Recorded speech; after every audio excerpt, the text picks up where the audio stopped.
এইয়া ৰাবাব টেঙা আনিলে মিষ্টাৰ শইকীয়াই।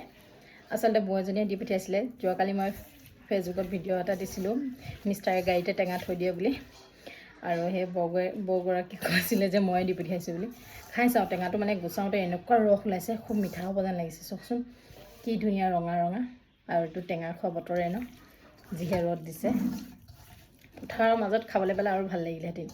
মইতো এনেও টেঙা পাগল, য'তে ত'তে গৈ খাই থাকোঁ, আপোনালোকে দেখিছে। আজি কালিতো লগৰজনী ঘৰতো মানে য'তে যাওঁ টেঙা পামেই আৰু এতিয়া মিষ্টাৰ শইকীয়া কাৰণ অথনিৰ পৰা ৰখি আছোঁ, অহাই নাই। মোৰ ধৈৰ্য সীমা পাৰ হৈ গৈছে আৰু এনেকৈ টেঙা গুচাই কেনে মুখৰ আগত থৈ দিলে মানে খঙে উঠে। কেতিয়া আহিব কেতিয়া খাব, এইপিনে এক্সট্ৰাকৈ উলিয়াই থৈ দিছোঁ আৰু মানে বেটিলে বুলি। নহয়তো আজি গামলেটে খাম একেলগতে আছোঁ, মই গামলেট খাম। মই নিদিওঁ, ইয়াৰ ৰস আছে যে। এয়া উলিয়াইছোঁ চবলৈ। কি ক'ম, সান্দে মুখৰ পানী পৰি গৈছেগৈ আৰু কাৰ এনেকুৱা হয় জনাব দেই,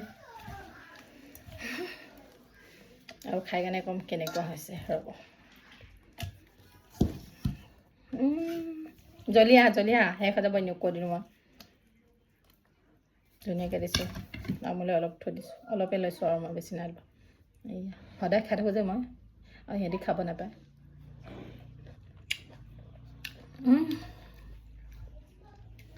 মজা মজা, লোৱা যোনখিনি হ'ল সেইখিনি লোৱা আৰু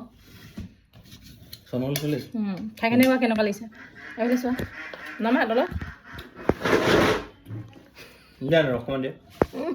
ৰস লাগে বোলে।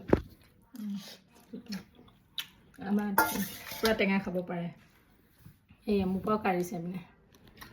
এইফালে মই গামলা লৈ লৈছোঁ, আৰু য'ত সানে মানে তাত খাই কেনে বেছি ভাল লাগে, হয় নাই ক'বচোন, কমেণ্ট কৰিব।